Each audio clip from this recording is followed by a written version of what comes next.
Okay, so now we're recording. So, okay, hi.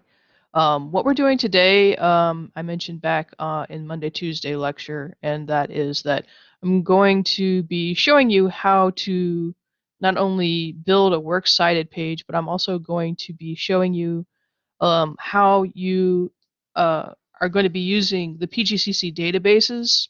Some of you may already be familiar with the PGCC databases, which, that's awesome if you are. But a lot of students, especially if you're new to the college, haven't seen the databases yet and don't really know about them and why we have them and what they do.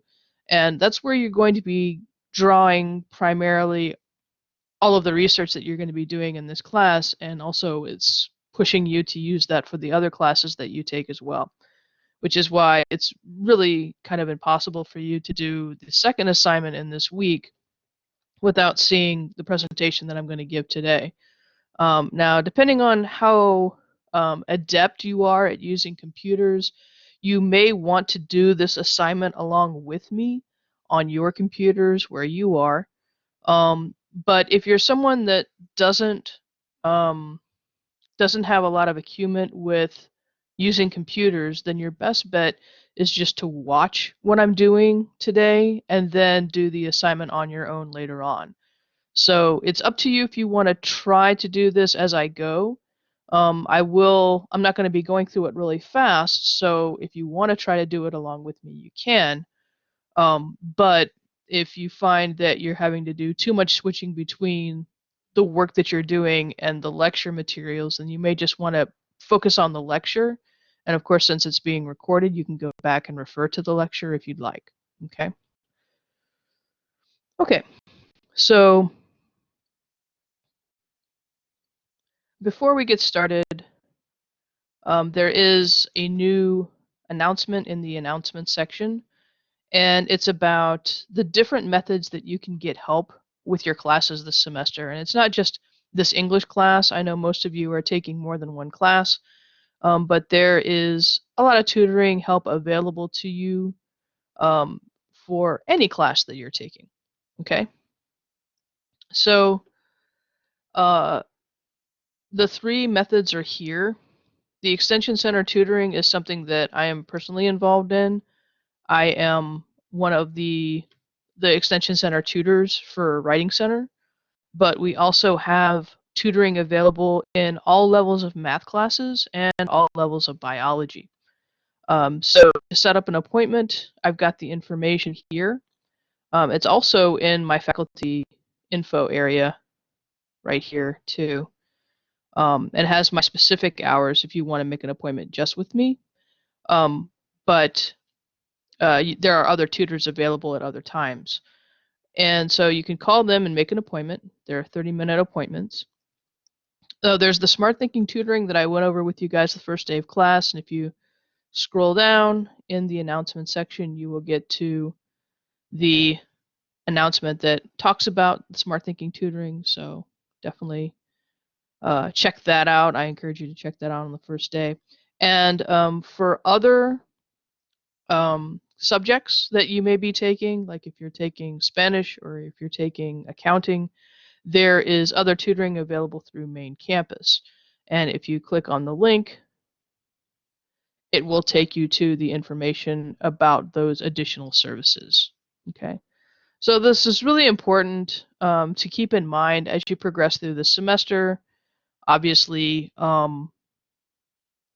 if you need help in a subject, you really should be getting help.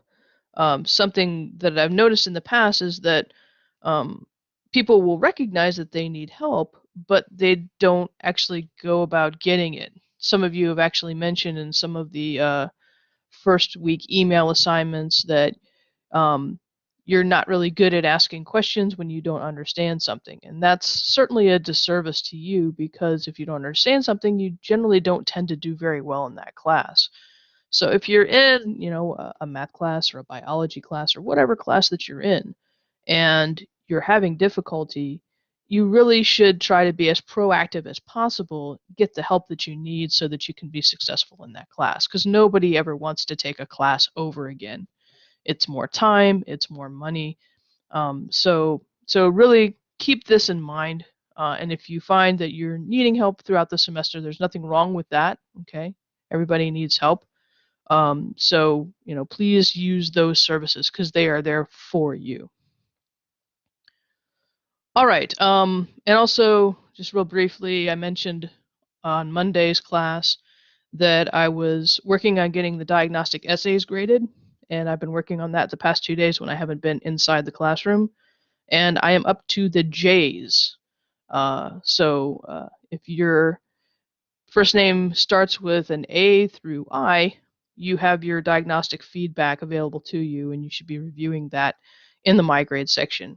If you are J and above, I'm working on that still, and hopefully I will have those done by Thursday afternoon. All right, so let's get into what we're doing today.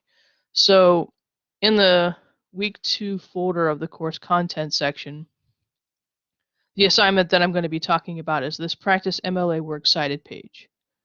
Where can we access those grades? So all of your grades are available in My Grades. So if you click on Quick Links, the very first thing you'll see is My Grades.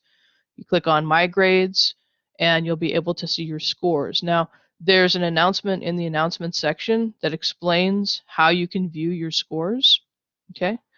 And there's a video that explains to you how you can access your feedback. So if you have never done that before and need some help, please watch this video and it will give you some information and instructions on how to access your grades and your feedback, okay? Okay. All right, so going back to the course content section. So this is what we're working on today, the Practice MLA Works Cited page. So what I'm going to be doing is I'm going to be showcasing the PGCC databases and looking at the main databases that we're going to be using in this class, which are Academic OneFile, CQ Researcher, Global Issues and Contexts, Opposing Viewpoints, and ProQuest. But these are not the only ones that are available, so I'll also talk a little bit about the ones that you also have available to you. Okay. So in order for me to do this assignment, and again, you can either do it along with me or you can just pay attention to lecture and do it afterwards. I have a blank Word document that is open and ready for me to transfer entries into it because what we're doing is on page 475, your textbook, you have an example of a works cited page, okay?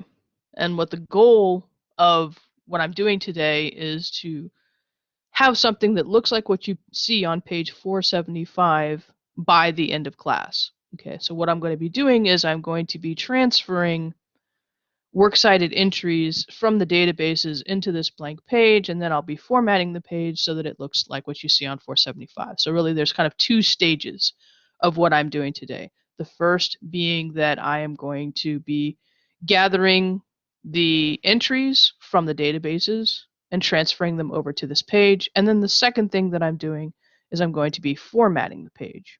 Okay, so initially what you'll see on this page is not going to look like 475, but by the end of class it will. All right.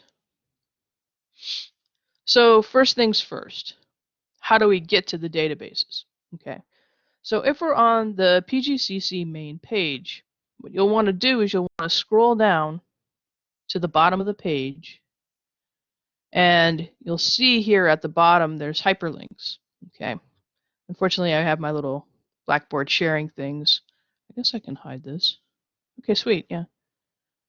And you'll see that in the middle column here, the one that's in the middle is library. So that's where we want to go. We want to go to the library. So we click on library, and it takes us to the library page. Okay, now if you scroll down through the library page, okay, you're going to see a whole bunch of different pieces of information. You've got tabs here at the top, how to get help, contact and hours, the tutoring service link that I just gave you in the announcement section, and OERs. Some of you may be in a class that's using OERs. OERs are open educational resources. There's kind of a push right now in academics to make college classes as affordable as possible, and using free materials instead of paid textbooks. So there are some classes that have switched over completely to OERs, and you may be in a class right now that has that. But this is something that is really growing throughout academics, and you may see more and more of that, especially now, since a lot of you are just getting started with your studies. You may see more use of OERs, and not just here at PGCC, but for those of you that are looking to transfer to a four-year university, you may see that more once you get there as well. Okay, so one function that's over here is chat with a librarian, and they are staffed a lot. So you got the hours here. They're closed on Sunday, but if you're ever working on a project and you actually have like a research question and it's during these times, you can do a live chat with a librarian and they can help you. So that's pretty sweet. You know, that's pretty cool. Um, and what you see here in this box is kind of like a macro search of all of the material that's digital in the PGCC library. So sometimes people will go directly here in order to look information up, but there's a way that you can be more specific about your searches, and that's what we're going to be talking about today. So I would kind of discourage you from using this box because you'll get so many returns that it may be harder for you to work with. But you can try it if you'd like. If you want to just look at articles, you can do that. Or you can switch to just looking for ebooks, or you can switch to just looking for audio video. You've got quick links here, and we're going to be looking at that in a minute. Ebook collection, streaming video collection,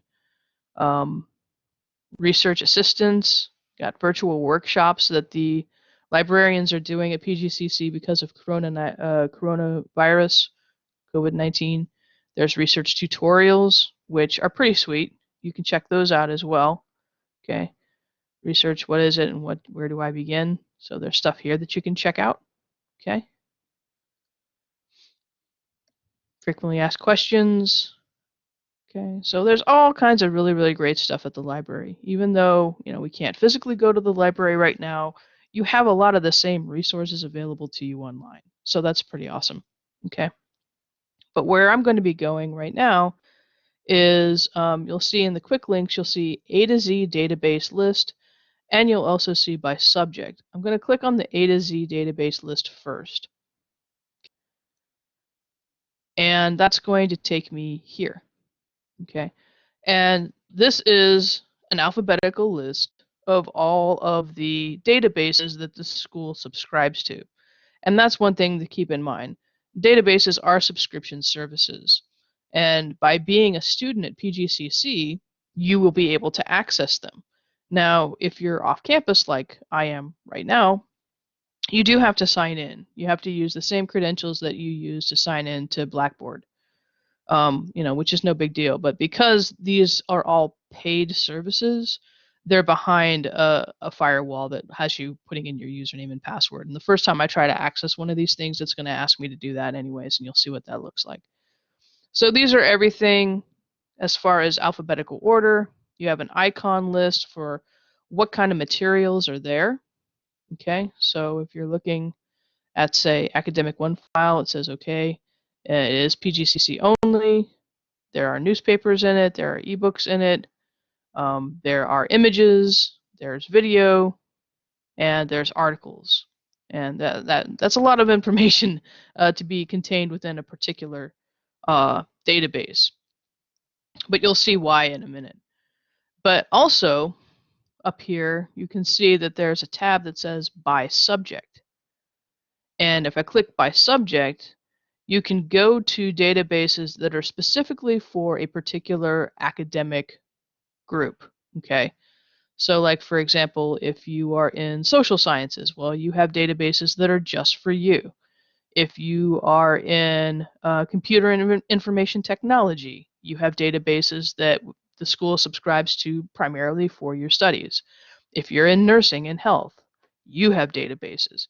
So this is kind of nice because there are times when, like if you're in a psychology class, you'll get an assignment that says, okay, you need to use two or three different articles that are just from psychology journals about whatever it is that you're looking up. I know they have an assignment in Psychology 1010 where you have to take what it is that you plan to do, your career path, and relate things from the chapters, concepts from the chapters in your textbook to that field of study.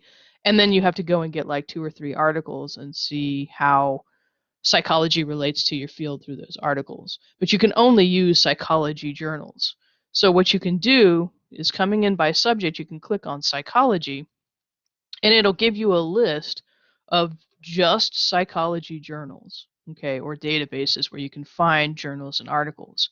So that helps you to restrict your search specifically so that you will only be getting things that your teacher is expecting you to look at. Okay, so that's another really great function of the databases, is that, okay, if you're taking, you know, I don't know, a law class or a criminology class or a political science class, and your teacher says you have to use the databases and you have to use, database articles that pertain to our field of study. Well, you can go into a search just by your macro subject and be able to find journals that are related specifically to your field of study. So that's particularly nice. But what we're looking at today is the databases that you will primarily be using in this class, okay? So the first one that we're going to be looking at, from the assignment description here, is Academic OneFile, okay? So I can get to that because you can see all the tabs here at the top. So this is just you don't need the A to Z list for this. You can just click on A for Academic OneFile. And when you click on the A, you'll see everything, obviously, that starts with the letter A. And there's a lot, okay? If you're going into agriculture, we have stuff for that. If you're going into American history, we got stuff for that. Stuff for art, stuff for drama. There's, even though our search today is going to be restricted to just a few databases, we have so many databases at this college. And for those of you that are going on to do a 4-year college, once you get there, you'll be just absolutely amazed at how many more databases those schools subscribe to. We only have a certain amount here at PGCC because PGCC is a 2-year university or college. So we're only dealing with freshman and sophomore classes.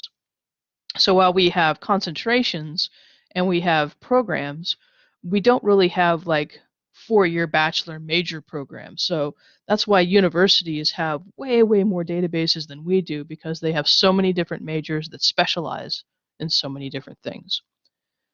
So I'm going to click on Academic OneFile. And since this is my first time trying to log in this morning to this, I'm going to go ahead and put in my username and password, which I just messed up because I'm trying to talk and type at the same time.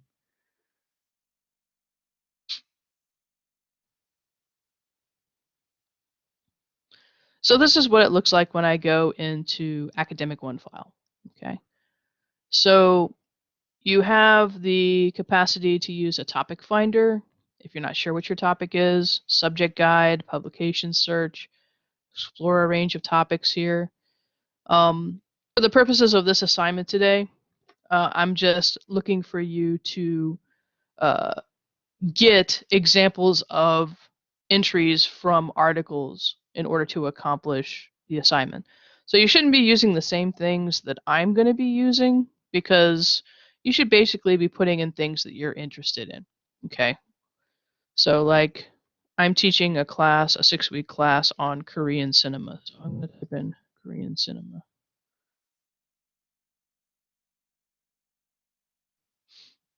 And it doesn't come. Let's see. We'll try. Oh, okay. So what I did was I typed in Korean cinema as my search topic. And you'll see here that I got 244 academic journal articles, 293 magazine articles, 4 books, 399 newspaper articles, and 1 image. Which, You know, obviously isn't the same thing as jumping on to, say, Google and typing in Korean cinema. I would probably get millions and millions of returns. But that's something that you don't really want when you're conducting academic research. You want things to be more specific towards what you're looking for. Now, over here it says you can filter your results. And this is really important because depending on the class and depending upon the professor may have specific guidelines for the kinds of things that you can use for a research project. So they may say you can only use academic journals, or you can only use magazines, or you can only use things that were published within the past 5 years. So if I know that, I can click on publication date and I can say, custom data range from 2015 to um, August. So we just started September, so I'll say September 2nd. Okay, I messed that up because, okay.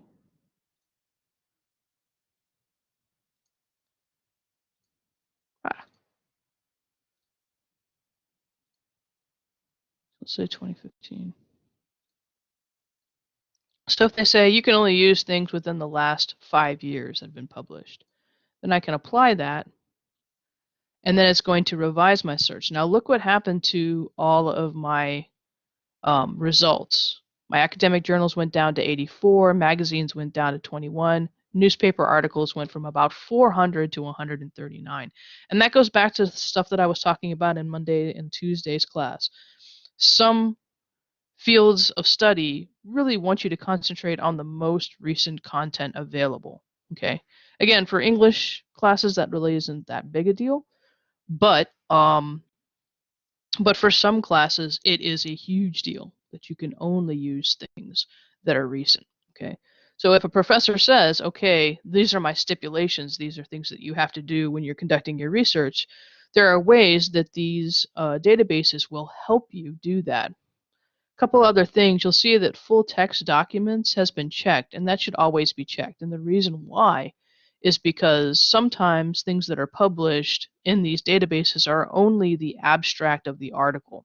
And an abstract is basically just like a paragraph that summarizes what the entire article is about. But that's not going to help you. You need the whole article. So you should always make sure that this full text documents box is checked. Um, Obviously, a document containing an image, at least for our purposes, isn't that important. But if you're using an art class or you need images, then that's something that you can check. Something else that can even further legitimize the content that you are presenting is to use peer-reviewed journals.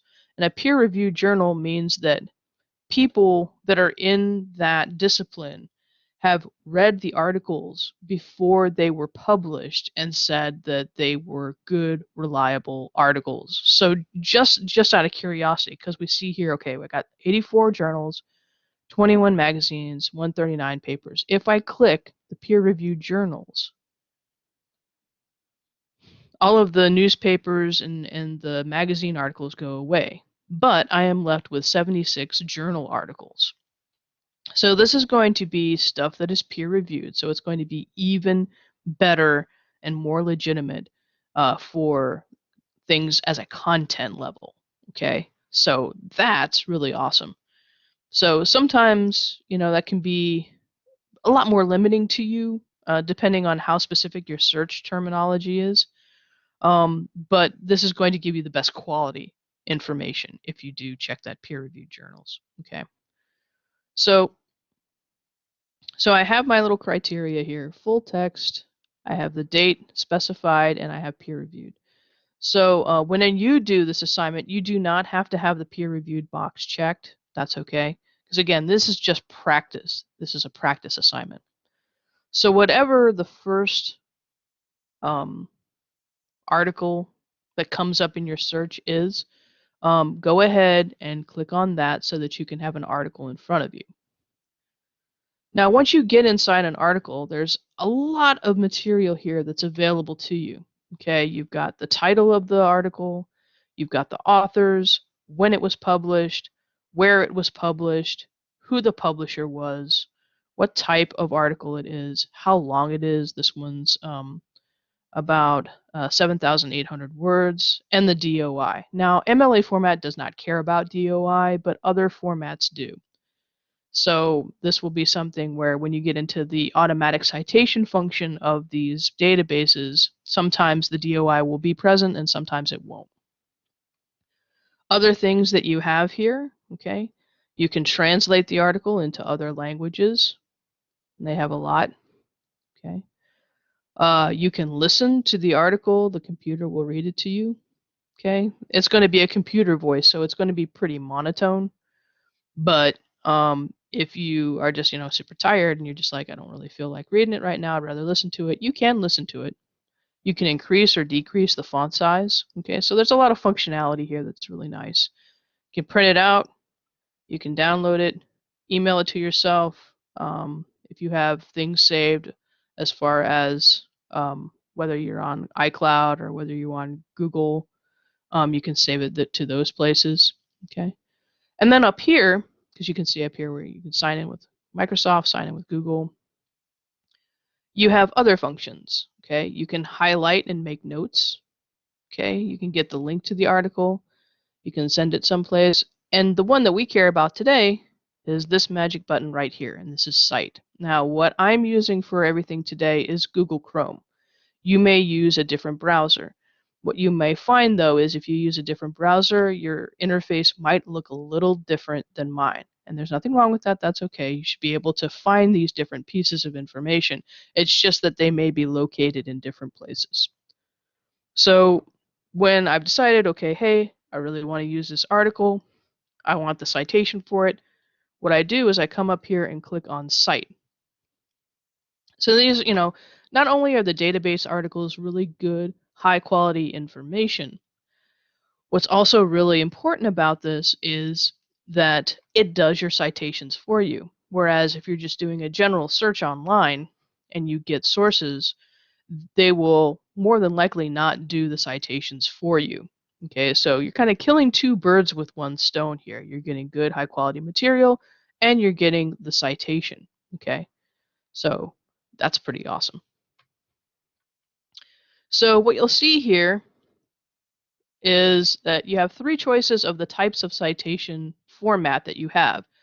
It defaults to MLA 8th, which is great for us because obviously that's what we're using in this class. However, if you're in a class that's using APA format, all you would need to do is click on the APA link and it will go ahead and automatically change the format.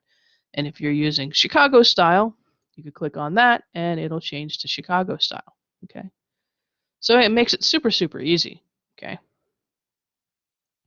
But we want it to be MLA. So what you'll want to do is make sure that MLA is selected. Click on the button that says select. Okay. And then you want to copy. Now you can do this in one of two ways because the select is just going to highlight the entry. You can either hover your cursor over the highlighted material, right click and select copy, or you can hold your control key down and hit the C key. Okay.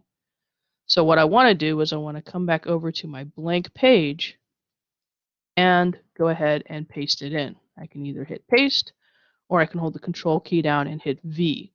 Okay. So once I have this entry in my practice page, I want to make sure, because you'll see that the cursor is right here. Okay. And I want that to be down on the next line so that when I put my next entry in, that it's not going to be right here. So I want to hit the enter key so that I'm on a new line and I'm ready for my new entry. So we're going to do several. Okay.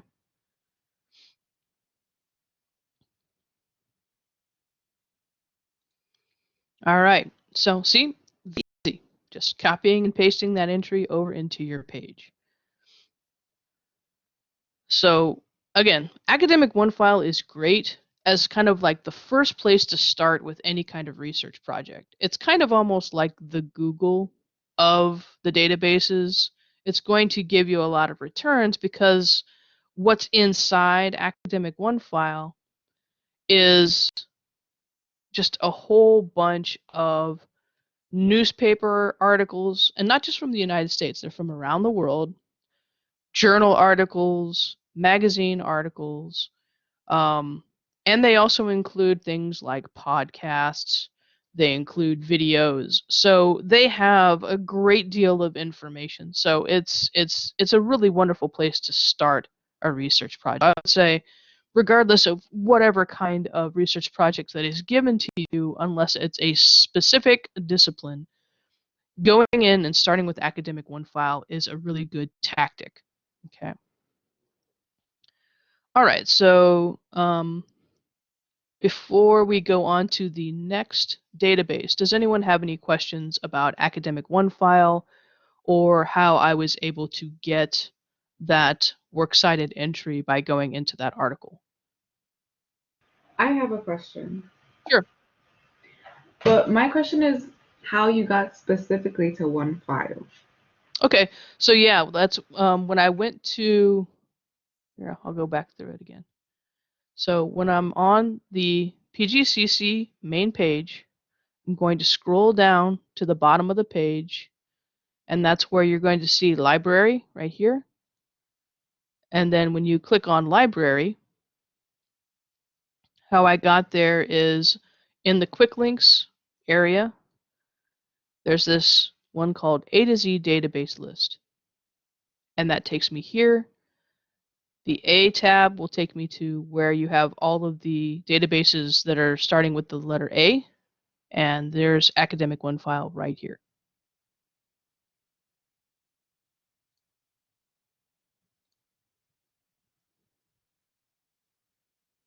So did that help? Okay, cool. All right, does anyone have any other questions?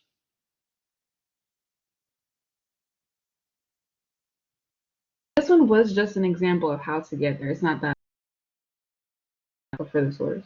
That's one of the ones that you'll have to do for the assignment. Okay, so this MLA Practice Works Cited page, you will have to go into Academic One File, look up something that you're interested in, find an article, and get the citation for that article. So yeah, everything that I'm showing you is not only to demonstrate the databases and to demonstrate how they work, but you will also have to do this for this assignment.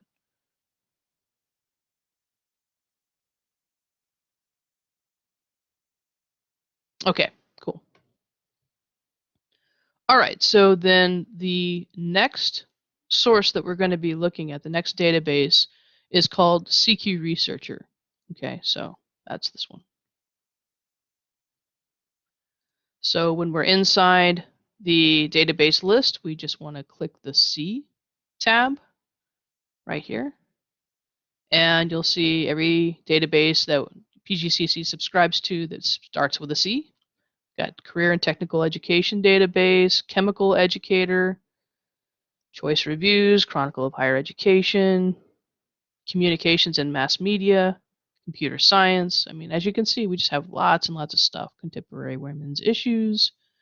There's even a new one called Coronavirus Research Database.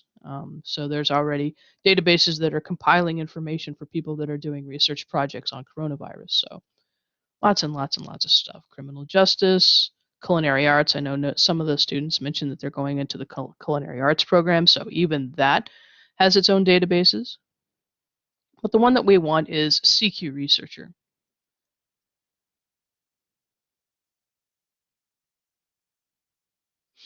All right, so here's the first page of CQ Researcher, and as you will see, it looks different than what we saw with Academic One File. You've got places where you can browse topics, browse reports. Now, something that is a little bit more limiting about CQ Researcher is it only goes back to 1991. That's when the database started. But CQ Researcher is different from the stuff that you're going to see inside like ProQuest and Gale-based databases because CQ Researcher are articles that are written just for this database. Okay, so it's not like they're grabbing and giving you results from newspaper articles or magazine articles or academic journals. They are their own entity. But they are a great, great source of information. They do incredibly deep dives into the articles that they write. So especially if you are looking at doing a research project that is looking at um, argumentative issues, issues that have like two main sides or three main sides. This is really the best, one of the best places you can go for information because the quality of research on CQ Researcher is very, very high. Okay. And when you come into it, you'll see that there's a featured report. And the reason why it's featured is because it's been recently updated. Okay, so this was just updated August the 28th, 2020. So for those professors that are always looking for the most up-to-date information, CQ Researcher is really good too. So this one is looking at the nature of work. Will the pandemic permanently alter the workplace? Okay, and then underneath you'll see these are the things that are recent. Reparations for slavery, COVID-19 and mental health, and economic clustering. Okay. So, but over here on the right, you'll also see where this area that's called hot topics. And these are things that generally tend to be what you normally hear about when you listen to the news. So healthcare, gun control, immigration, sexual harassment, death penalty. Now, that's not obviously all of the things that are in here. Okay. Again, you can go into topics and then start drilling down into these areas. You can also search your topic in the keyword search. Okay. So it's a really easy database to navigate. So for the purposes of the week 2 assignment in the CQ Researcher, I'm just asking that you choose one of the 4 things that you see here. And this may be updated by the time you go in to do the assignment. So I'm just going to go ahead and click on economic clustering, and that will take me into the article itself. Okay. Now, what you'll see over on the left-hand side of the page is essentially like a table of contents. Okay, introduction, overview, background, what's happening now, what's happening possibly in the future. This argument, for when we get to arguments, the pro-con section of this is awesome because what it'll do is it will take someone that has the pro side, the for side, and they'll give you their credibility, okay? And then they will take somebody who's on the against side, give you their credibility, and then they'll break down both sides of the position, okay? So again, just this is I can't stress enough how great a research location this is. The chronology walks you through everything that's happened as far as the timeline is concerned. Um, Maps and graphs, okay? Fewer Americans are moving. Black and Latino workers underrepresented in big tech. Just tons and tons of really great stuff. And then of course they let you know where did that come from. The bibliography, next steps, footnotes about the author. So if you're not sure about the ethos of the author, you can check out who the author is and should you trust them or not. Okay. So super, super good stuff. Okay. But for whatever article, when you start looking at it and you start scrolling through everything that's in this, you'll see this is not something that you can read in like 5 seconds. Okay. This is something that takes time, which kind of goes back to what I was talking about in Monday and Tuesday's class about how academic research takes more time, because it does. Okay. So going through this material, yeah, it's going to take more time, but it's going to be far more informative than something that's going to take you like a minute to read. Okay. So it may essentially at first look daunting, like, oh my gosh, I have to read all this, but you'll have such a great background in that material once you do that you'll be very confident about being able to write about it. So the functionality here, you can download it, print it, email it to yourself. But of course, we're really worried about, or not worried about, but what we're working on today is citation. So this is something, all of the databases will do your citations for you. Okay, you just have to look and see, well, where's the button? So we click on Cite Now, and what you'll see is this is a little bit different. It does not default to MLA. You actually have to select MLA. It defaults to APA. They have the Blue Book style, Chicago style, Cite Notice. So I'm just going to click on MLA. Okay. And you can use this, but I personally just like to go ahead and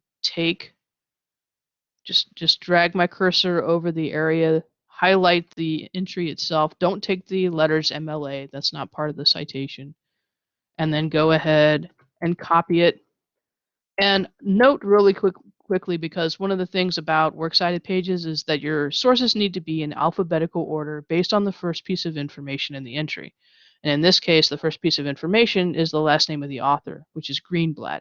So when I put this entry into my practice page, I want to go ahead and put it in alphabetical order so I don't have to do it later. So I know this is G for Greenblatt. I go back over to my practice page and I see that my source here is P for Park. Well, Greenblatt is going to come before Park, so I'm going to go ahead and move that entry down, put my cursor back up on that first line, and go ahead and put that entry from the CQ researcher in there. And again, this isn't formatted yet, so you see that we've got like different font going on, different spacing. So don't worry about that because we're going to take care of that in the second part. Okay. All right, so that is CQ Researcher. And again, I just highly recommend it. It's such a great source of information for anything that you're looking at. But does anyone have any questions about CQ Researcher before we move on to the next database?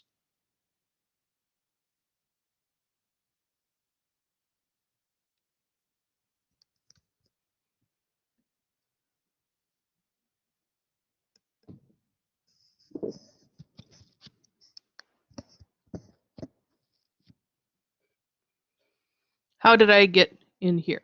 Okay, so that's where I was at the library page, and I clicked on A to Z databases. That took me to this page. All of the databases are listed in alphabetical order. So I clicked on the C for CQ Researcher, and then I clicked on CQ Researcher, and that took me into the database. Are these databases accessible to non-PGCC students? No, they are not. That's why you have to sign in when you use them, because the school has to pay money for students to be able to access this information. So people that are not part of PGCC cannot access them. Okay. All right, so we're going to go ahead, leave our CQ Researcher behind, and the next database that we're going to be looking at from the assignment description is Global Issues in Context. Okay, so I come up here, I see that I need G for Global Issues, so I click on the G tab, and I come in here, and I'm looking for Global Issues in Context. And that just happens to be the last one that's listed. Okay, so I click on Global Issues. So this is another Gale run database. So all of the ones that are run by Gale have the same interface, which makes it really easy to use. But the focus of Global Issues is just that. It's about issues that are affecting the planet. And so they're going to be more of an international focus.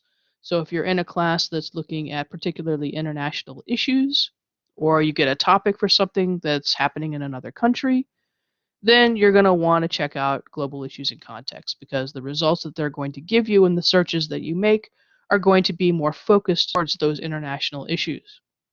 You'll see issues of interest, so these are the things that are obviously coming up a lot in the news today. We have 3: pandemic preparedness, oil spills, and disability rights. Okay. Now, when you scroll down a little bit further, you'll see that there are different issue areas. Okay, so things are clustered into kind of subcategories: business and economy, environment and climate change, society and culture, health and medicine. But these numbers that you see here, conflict and diplomacy 122, countries and territories 250, health and medicine 94, means that there are 94 subcategories inside these areas. So if I click on government, politics, and law, there are 186 different subcategories. Okay. That's a lot. That's a lot to choose from. And I know that sometimes that can be a little daunting, but it also makes it really difficult for you to go, well, I just have no idea what to write a paper about because there's so many things that you can focus in on. So, again, just for the purposes of practice, because this is all about practicing doing a works cited page, when you're on this browse issues area, just choose one of the things that you see that pop up here. Okay. Um, so that'll get you into the subcategory area. This one's on environmental justice. And then when you scroll down a little bit, you're going to see on this page featured content. And then again, you're going to have things broken down by what type of source they are. Because sometimes you, like I said, you'll get professors that only want you to use a particular type of source, in which case you can limit your focus or search by that. But I've got journals, videos, websites, audio, viewpoints, references, news, images, magazines. Again, a lot of things that I can choose from. But when you go on to the global issues, you'll see this area that says featured content. And the featured content means that the people that run this database said that this is the stuff that's really good. They really want to showcase these articles that are in the featured content because they feel like they are really high quality. Okay. So let's see here. So when you go to global issues and context and you go into a subcategory, go to the featured content area and then just choose one of the things that you see here, just for practice purposes. Okay, so this is gonna, again, look very similar to what we saw with Academic OneFile because they're made by the same company, which is Gale. Okay, so very same interface. Okay. And we have our wonderful Cite button up here. So we're going to go ahead and click on Cite.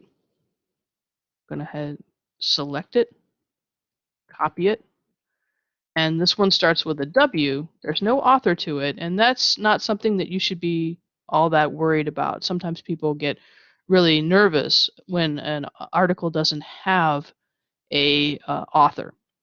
But there's a lot of things, even on the databases, where they're made or compiled by a large group of people that put this data together. So don't feel like, oh, if it doesn't have an author, I can't use it. Because if it's on the databases, it's legit and you can totally use it. Okay. So I'm going to go ahead, transfer this over into my practice page. And since it's W, I know I need to put it after P. Okay. So that's my Gale in context example. Okay. All right, so before we move on to the next database, does anyone have any questions about the Global Issues in Context database? What we use it for and why it's effective?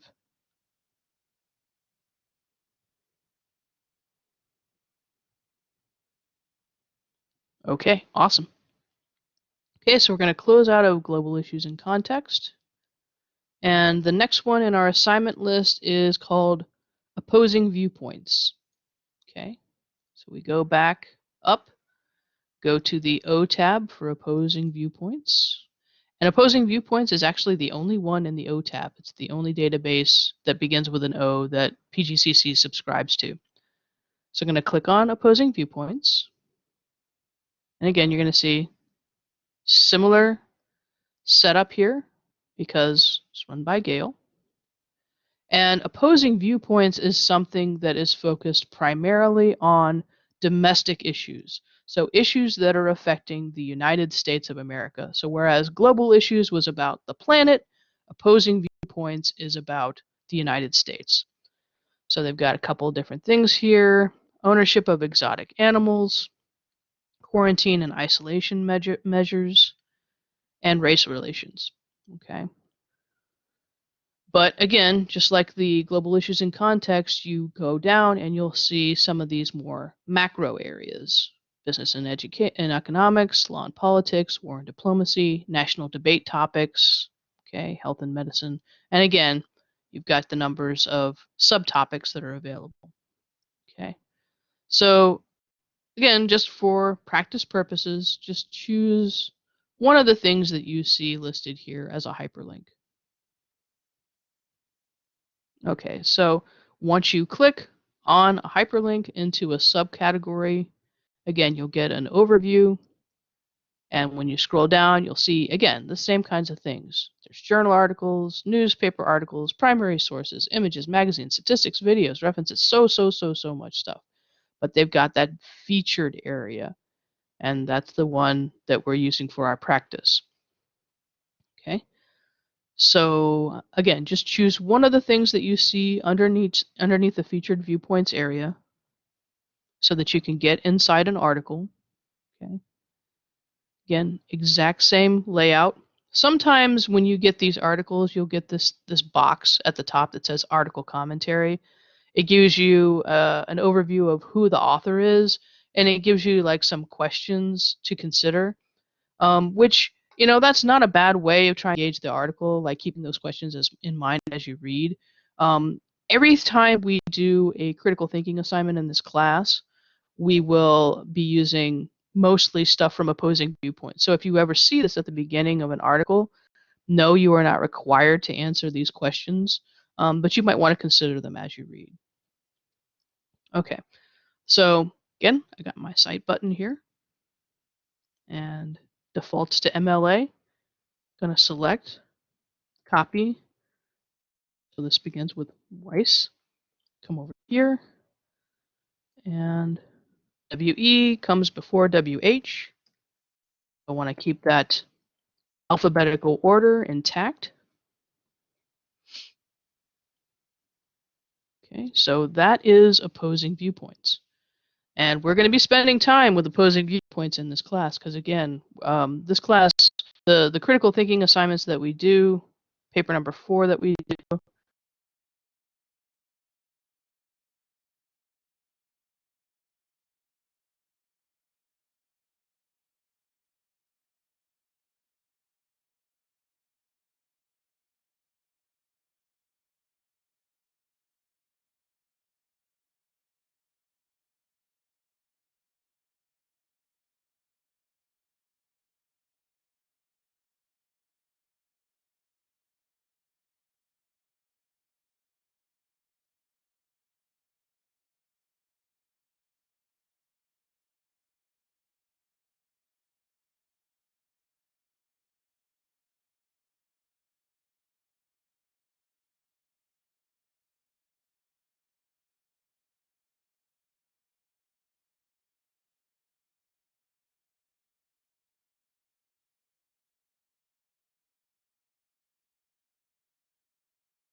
Okay.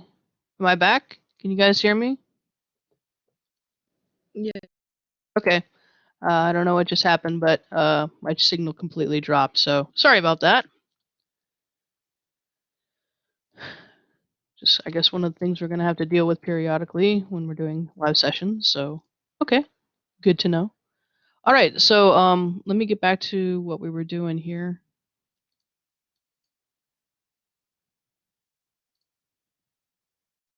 Okay.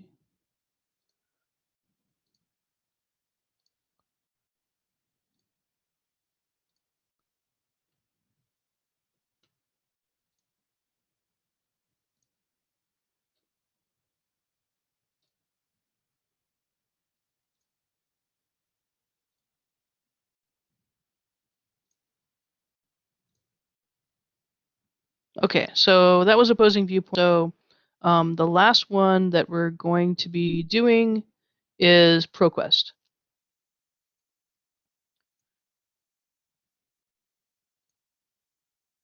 So we're going to click on the P tab, and ProQuest is the third one down.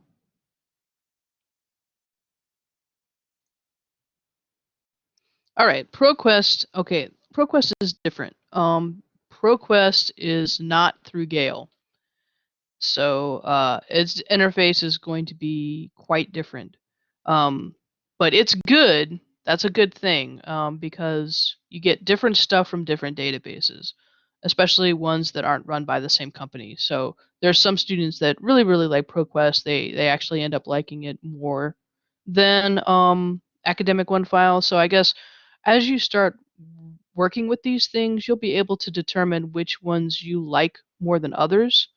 Sometimes you won't have a choice. Sometimes your professor will say, I need you to use X or Y or Z, in which case, that's cool. But so with the ProQuest, they don't automatically select full text. You do want to make sure you check that box. Whether you check peer reviewed or not, that's totally up to you. Whether or not you want to limit your search for journals, books, video and audio, dissertations, and theses. And then there's other things that you can choose from, okay, is up to you. But for okay, Iris, go ahead. For the peer-reviewed checkbox, do you think it's recommended to use that during our research, or that's just up to us? That's a good question because it has a lot to do with what the project is asking you for.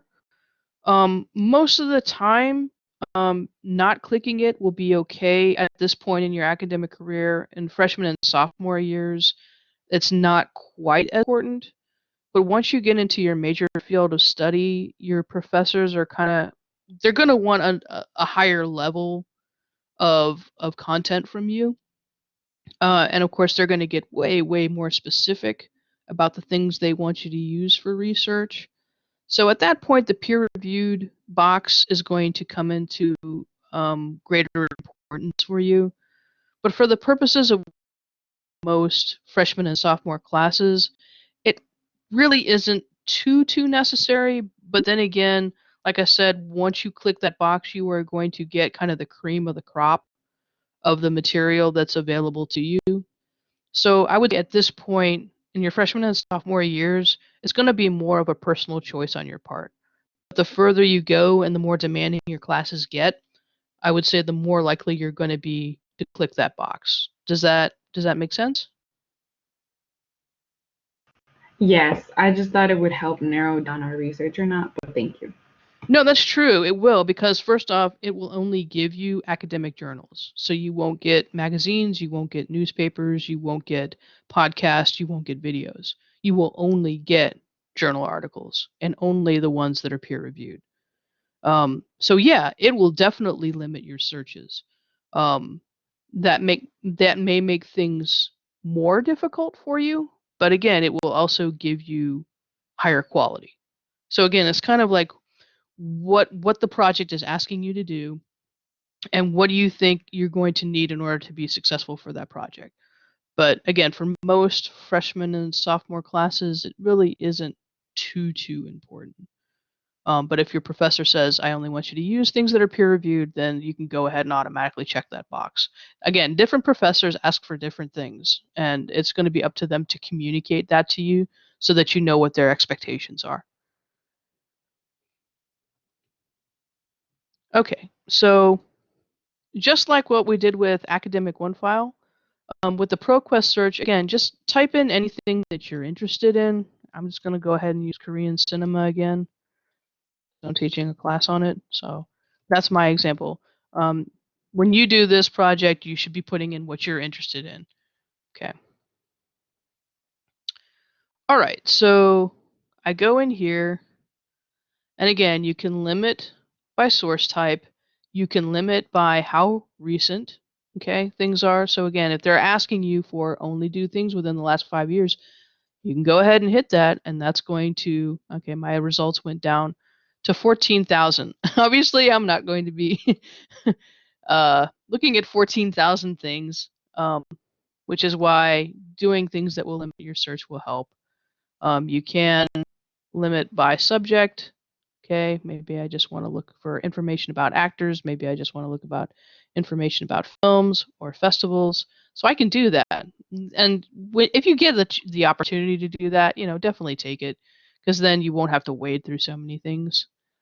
Um, some of these are in different languages, so obviously I don't read Portuguese. So if I just go ahead and click on English, I can eliminate things that are going to be in another language. That helps. Um, you can even limit by title. Okay, so there's plenty of things that you can do to try to get this more contained for what you're at. And they'll also give you book returns here on this. So it's not just limited to articles. You can also get books, other things. So let's say I want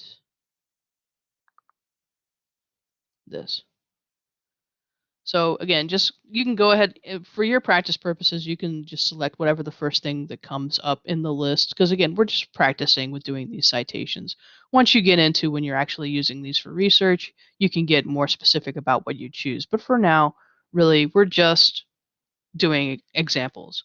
So here's the interface for when you get into an article in ProQuest. And again, different than what we saw with the Gale stuff, but you still have the same functionality, and it's still right here at the top. You can save it as a PDF, cite, email, print, all options. So many different things that you can do. They've just made it super, super easy to deal with this stuff. Okay? All right. So we want our citations, so we click on Cite. Now this one's a little crazy because they have like so many different styles that are listed here, and even different editions of styles. So ProQuest is probably the most academic of the academic resources here, because it's already automatically set up so that if you're at a 4, 6, or 8-year university and you need to change things for a particular style, you can and do it really quickly. And as you can see, there's a lot of different ones here. So what we want is 8th edition, because that's the current edition of MLA. Okay, so we click on MLA 8th edition, and it'll go, okay, this is what you wanted. And we're like, yes, it is. Now, when I clicked on copy, it actually included the words works cited. So I'm not cool with that. I don't want that, because I'm going to do that reformat. So I'm just going to highlight the entry so that I'm just taking the entry, copy that, okay, go back over to my practice page. Boom.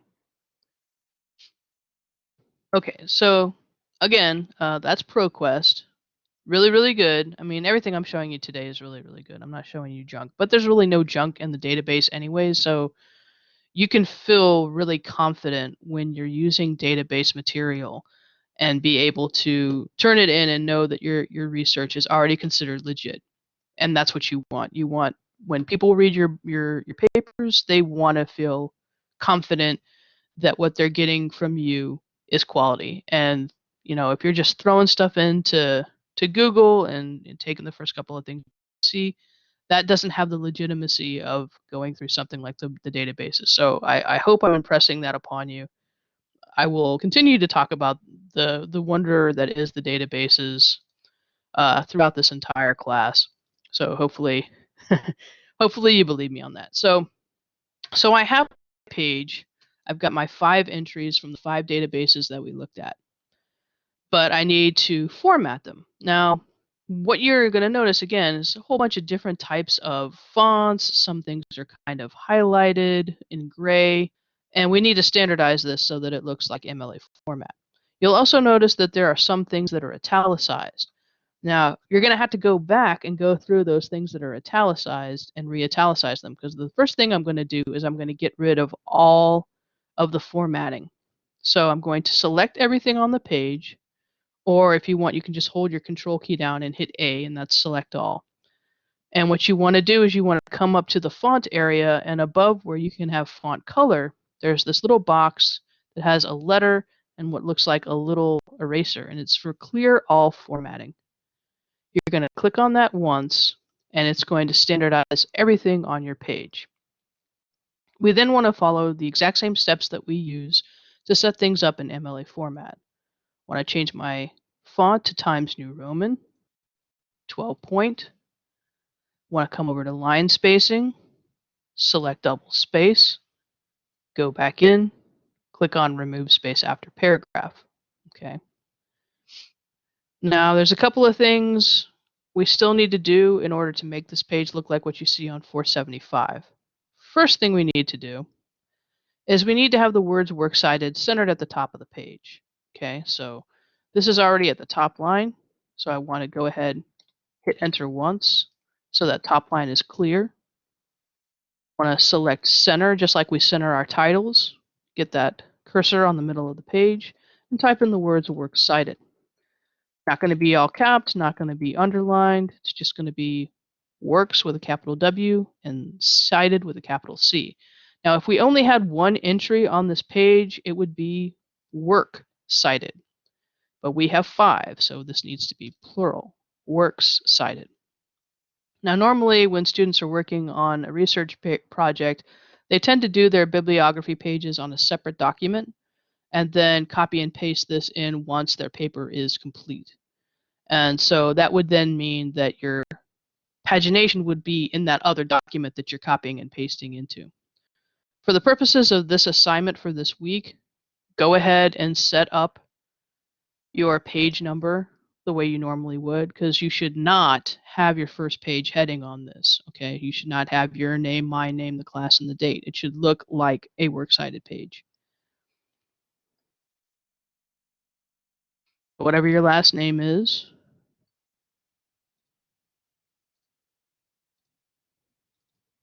okay. And again, if you were transferring this into a document, that would already be there. But since this is the only document you're going to be turning in for this assignment, go ahead and put that in. All right, now a couple more things. When we did the clear all formatting, all of the things that were italicized lost their italics. And we need to go back and re-italicize them. So there's 2 things in most entries that are italicized. You're always going to be italicizing the name of the database. So the first one that I have on my list is from CQ Researcher, so I italicize that. Next one is from ProQuest. Gonna italicize that. Next one is from Gale Academic OneFile. Gonna italicize that. Next one is from Gale in Context, Opposing Viewpoints. Whoops. Italics, not highlight. And then the last one on my list is Gale in Context, Global Issues.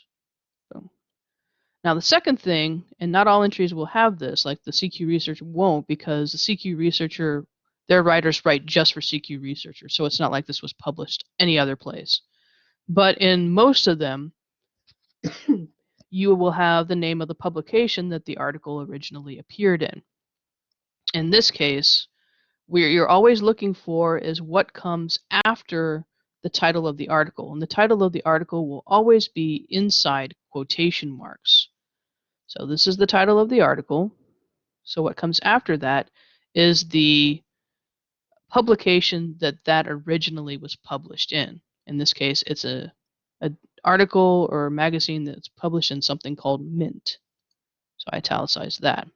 Next one, here's my article title, inside quotation marks. So this was published in something called the East Asian Journal of Popular Culture. So I'm going to italicize that. Next one, here's my article title, inside quotation marks. So this was published in the Washington Post.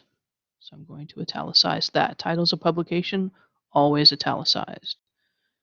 Title of the article, Why We Must Act Now for Climate Change and Gender Justice. This was published on a website called allafrica.com. So I'm going to italicize that. Okay, so those are the two things that need to be italicized. Title of the database, title of publication. Okay. Now the last thing that we need to do to make this all nice and perfect is we need to indent. Okay. Now if you look at page 475, what you'll notice is that the entries are indented the exact opposite way what we do with a paragraph in MLA format. In paragraphs, we indent the first line and everything else is out to the left margin. But with entries in a works cited page, it's all about letting your audience know when the next entry begins. Okay, so we want the first lines out to the left margin and everything else indented. Now, if you try to do this, like you put your cursor on the second line and you hit tab, what you'll notice is that the entire entry goes in, and we don't want that. So for those of you that know how to do hanging indent, if you want to use it that way, that's fine. But what I normally tend to tell students is what you want to do is put your cursor on the second line of your entry, hit your enter key once, then hit tab. Okay. Second line, enter, and tab. Now, if you have more than 2 lines of an entry, all you will have to do on the third or fourth or fifth line is just hit tab. You only hit the enter on the second line. So second line, enter, tab. Other lines, just tab. Cursor on the second line, enter once, then tab. Other lines, just tab. And second line, enter, tab. Everything else, just tab. Okay. Don't worry about if something pops up as a hyperlink. If you really want to get rid of it, you can just highlight that area and right click and click remove hyperlink.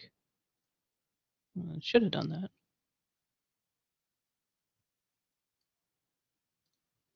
It's really not that big a deal. But if you just don't like that blue, which is fine, you can get rid of it.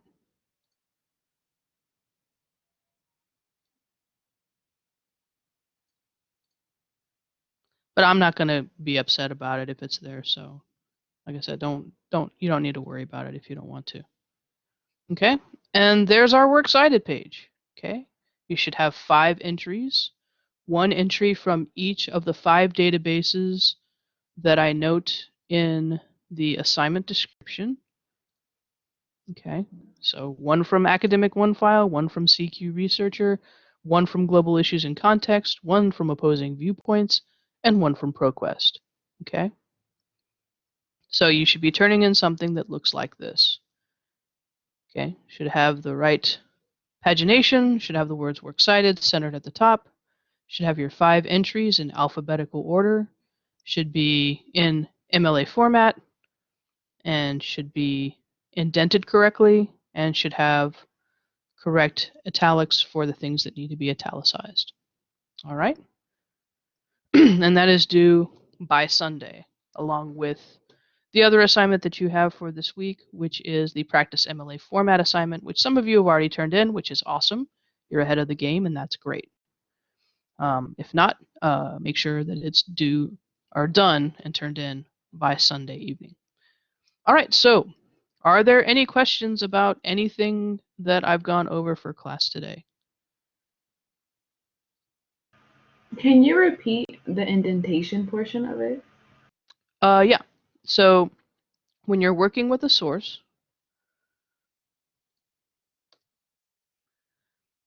and you want to indent the second lines, because if you're looking at page 475, you'll have a nice guideline of what these entries should look like. The first line of an entry should be flush with the left margin, and other lines should be indented.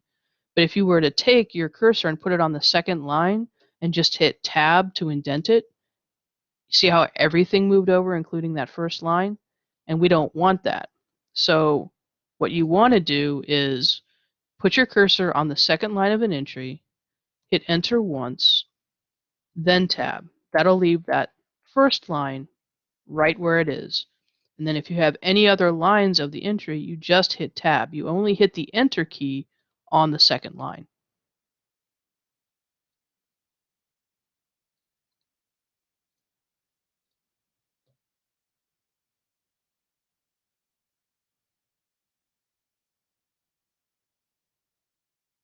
So are there any other questions?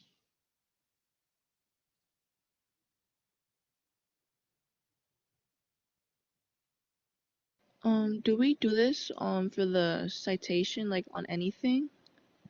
Yeah, you're going to be going into the 5 databases that I note inside the assignment description. And as far as like what you use for your entries, that's up to you. I'm looking to make sure that you can do the entries correctly. Okay, so we can just pick any like topic. Yes. Like that. Just That's okay. Yep, that's correct. Okay, thank you. Sure, sure. Christy, go ahead. Yes, so we also have to do a first page, right? With the No. name. No. We don't All I want so you to be this is turning in just is the this. assignment. Just This this is what. page. Yep, just this Okay, page. thank you. Sure, no problem. Any other questions? And both assignments are due Sunday. Yes. Mhm. Okay. Okay, that's good. Okay, well, for those of you that don't have any questions, that's going to be it for class today. Again, remember, you have 2 assignments due by the end of this week, the Practice MLA Format assignment and the Practice MLA Works Cited page. If you do have questions, go ahead and type them in, but if you don't, have a great weekend, and I'll see you next Monday. Or actually, no, I won't be seeing you next Monday because Labor Day. So we won't be having class on Monday, but I will be posting a video on Tuesday. You can either come to the live session or you can watch the recording. But that's going to be going over paper number 1. So um, obviously we won't be meeting, but the Tuesday class will be meeting. So if you don't come to the Tuesday class, you'll have to watch Tuesday's video. And I'll put that in the announcement section just to reiterate. And for my ALP section, we'll be meeting at 10:30, so you'll want to transition into the 0100 page.